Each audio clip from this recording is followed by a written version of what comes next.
Paris Faluga in his piece last night talked about this. He talked with the Junkies about this, saying that the word that he used was Mike Rizzo, Davey, even the players to an extent felt too comfortable, which then leads to complacency.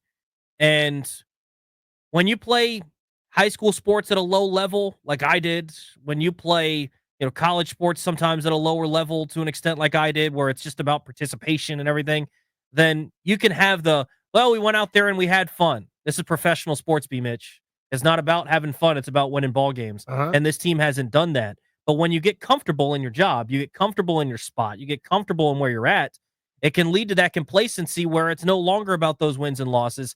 How have you had experience in a locker room where there was complacency and there was a lack of urgency from whether it was the general manager, the coach, other players, and how did you address that? Yes. I've been around coaches where this is what happens sometimes. Coaches get to a point where they're satisfied with certain people and they will allow other people to just do whatever. And if you see a coach not disciplining or getting on someone for not doing the right stuff, whether that coach yells at you or not, you know what you start doing? Following that lead guy. When Norv was here, Michael Westbrook couldn't do nothing wrong. Mike would mess up all the time. He'll yell at James Thrash. I went to him and said, yo, man, can't do that. This kid will do anything in the world to get on the field, run through a wall for you. The other guy needs to be corrected because you know what other guys are doing? Other guys saying you don't discipline him, so they're not going to do what they need to do. So all of a sudden you get a complacent team who's not trying to get better. The thing with this team, like you stated, they're not winning, but you haven't seen nobody get mad at anything. When I hear everyone say, well, Davey's a great players coach. Players coach has two meanings. There's a coach who allows you to get away with crap and don't correct you. And there's a coach who you know cares about you and you'll bust your ass for. He wasn't that guy. He was that other guy where I didn't see him get mad. Then all of a sudden, that's why the players were so hurt when the coach said you can't blame the coaches. So who you blaming, us? That's when they felt a little irritated by him. But you have to correct things. There's an accountability factor. When you stop stressing accountability leaves. And there are a lot of coaches where things are working, and let's say you're here 20 years. Do you still have the fire that you had before? I'm going to the GM now. Is your fire the same as it was in year 1 through 8? Or maybe not. I've had guys tell me when I was in my 11th, 12th year, man, won't you slow down? Why is this? Well, act like this game is more serious. Oh, because I'm having fun. I never got complacent. I always thought somebody trying to take my damn job. A lot of people don't feel that way, especially if you've been somewhere a certain amount of time. And then once you have success, World Series. When they asked Rizzo about Davey, he said, "God won a World Series here. I'm thinking about firing him." That makes you feel comfortable, don't it? 100%. 100%. And I think you could see some of that complacency in some of the stuff that wasn't happening on the field, where how many years in a row have we talked about base running with this ball club? How many years? We've talked about it year and year and year, especially with these new guys in town, because I think the thing specifically with Davey, I think that Davey can manage a ball club that can manage itself. What do I mean by that? A veteran ball club like 2019 that these guys understand how to police each other and keep each other accountable. I think Davey can manage that ball club, and I don't necessarily always agree with his decisions, but the most important thing for that 2019 club was what Davey provided. They needed a positive attitude when they went through the struggle. Positive attitude that helps them, just guide them a little bit. Correct. Like what you're saying. See, this is the thing that I applaud Coach Gibbs, because Coach Gibbs allowed the players, the veteran players on the team, to actually run the football team. And the only time he would step in is when something got out of line that he didn't like. Everyone just give him credit for everything as if the players just Yes, sir, follow suit. No. When I got here, I rarely had to talk to Coach Gibbs because Monty Coleman got your ass in check. Darryl Green will check you.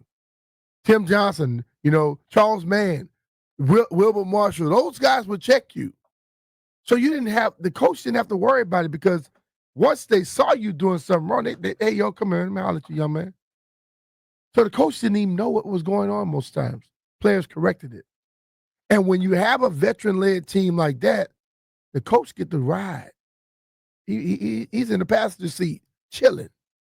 Yeah, and I think, like you said, Scherzer didn't wait for people to come correct somebody. No. He did it himself. You had enough veterans on that squad to where Davies' calmness and coolness with them helped them. But they have some leaders on that squad, dog.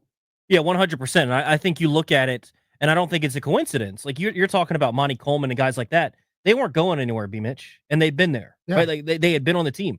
Think about where the Nationals are at right now. Which veteran around this ball club has been there for a long time and is going to be there for a while that can lead these guys, that they can say, we can listen to this guy because he's going to be around?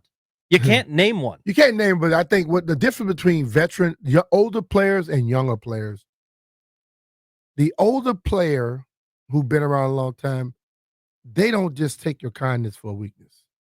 A lot of young dudes today, when you try to be cool with them, they like, oh man, coach cool as hell. So now coach is my friend. Your coach can never let you become it. The coach can never allow a player to think he's his friend. So a couple of things on Davey, real quick, and I think JP is going to call in next segment and give us his thoughts on these moves, is there were a couple of examples, really 3 examples to me, of where Davey was a different guy this season. And I know he spent most of the time talking about Rizzo. I think you can understand the complacency there, and we've seen that. But with Davey in particular, one, he's had players this year get rung up on pitches that are just horrible. And part of my favorite thing that I liked about Davey is he'd go up and stand up for his guys, and it'd be comicals doing so. Like, you've seen him get on the ground. You've seen him rip bags out. Did he do that at all this year? No, absolutely not. Not enough emotion there. Taking up for your guys sometimes when that SOB is wrong doesn't correct stuff. No, well, and I'm going to get to the other stuff too, because there was another one. I talked about the base running issues. There was a play, I believe this was during the 11-game losing streak, and this is a big-time player, and it would have sent a big-time message to the team. C.J. Abrams had a play where I can't remember the exact specifics, but he got hung up between first and second and gave next to no effort. Oh, I remember exactly what it was. He was on first base. He took off for second, and James Wood lined out to right field, and there was next to no effort by CJ made to get back to first base. Was he going to get thrown out likely anyways? Probably. But he just sauntered back to first base. Thrown out. You're sitting the rest of the game, CJ. That's an unacceptable effort in a losing streak. What you're talking about is what I mentioned about Norv and Michael West. You can't have that. And so CJ's left in the rest of the game. He came up big later in the game. But you want to talk about complacency? Just letting a guy go out there and loaf is complacency. Also, Luis Garcia. I like both these guys. But Louis had a spot where he grounded into a double play and was jogging down the line. You got to bust your butt, especially in a losing streak. You got to be doing everything possible. If you lose and everybody's going full out. Those guys who are considered better players are setting the tone for everybody else. 100%. And when you don't correct them, you're not correcting everybody else. See, I mentioned Michael Westbrook, and I talked to Mike maybe a year ago. We were down in Atlanta for this football thing. He said, man, I wish I would have listened to you more and do the stuff you were doing. Think about that.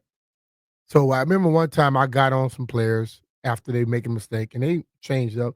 Norv called me in his office and told me, let the coaches do that. My exact words to Norv Turner were, I'll give you a week.